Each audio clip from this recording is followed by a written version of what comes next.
who are here are really the foot soldiers of a revolution that's already taking place, and that is that global action plans will begin at a local level, but their real transformational impact will be felt at a global level.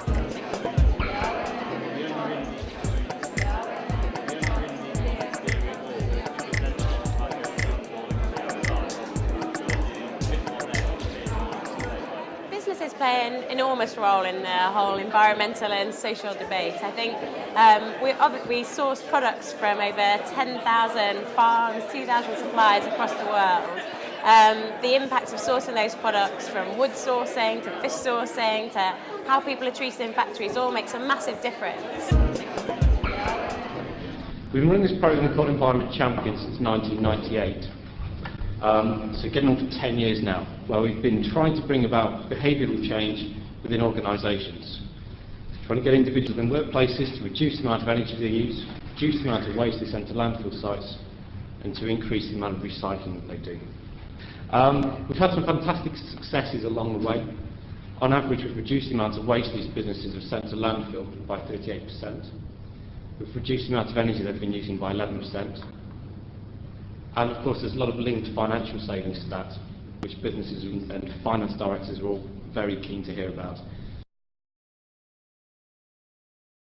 We've focused our efforts on looking at the environmental impacts of our manufacturing operations, so principally the magazines, and specifically looking at where the paper comes from, how the forests are managed and so on. And a lot of effort's gone into that over 10 years. We're founder members of the WWF Forest Trade Network. However, if you were to have gone into our building a year ago and talked to staff, they probably wouldn't tell you that they work for a green company. They're using polystyrene cups, the monitors get left on overnight, the lights are left on, and so on. So the place didn't really have an environmental culture, and so that's what we wanted to address, is to look at the staff, look at the premises, and make the whole company feel more green. And in so doing, hopefully pave the way for some bigger corporate changes that may come in the future. How do you tap into people within your own organisation who are passionate about it but don't really know where to go or who to talk to? You can't talk about, to me, you can't talk about what you do on stage externally unless you've got your own house in order.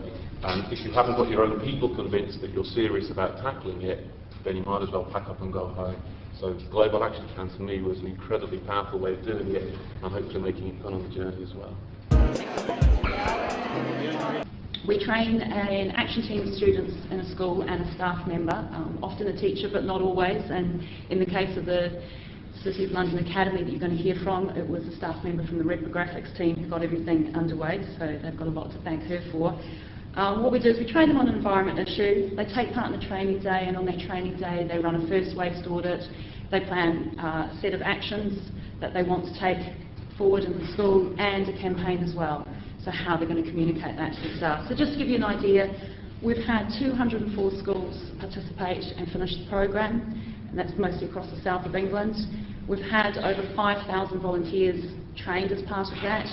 And when you add together the school community and the people they've campaigned and they've put actions in place for, that accounts for over 160,000 individuals in schools. We try to make both students and teachers aware of what we're doing so that they can in turn help us to achieve our goal. We've introduced recycled products which are given to students when they cash in their reward points, and we have a compost bin on the school grounds too. This is a fabulous cross-section of generations and of different sectors of interest, from school pupils to sectors from communities, from business. And I think that that's how the future is going to be shaped, by partnerships between different cross-sections of society.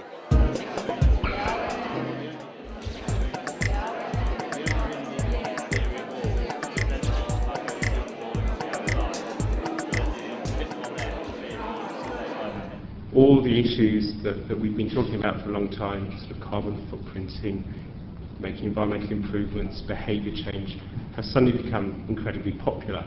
And we've heard an absolute rash of corporate announcements, certainly over the last 6 months, about what businesses are going to do. And it's really interesting that it's predominantly coming from the corporate sector.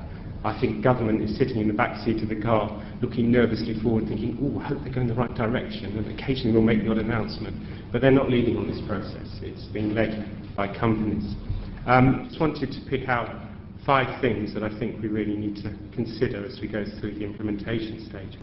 So I think those 5 things, integrity, bringing people with us, partnerships, creativity and honesty, have to be in place if we're to move from a whole load of fantastic announcements through to an implementation and through to a reduction of carbon. And Global Action Plan, I'm certainly personally committed.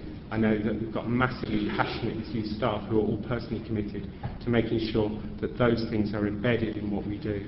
And I hope you've been inspired and interested in what we've talked about today, and that if you feel that you would like to talk to us about some of your plans and how we could work with you on those, then we'd be absolutely delighted to do that.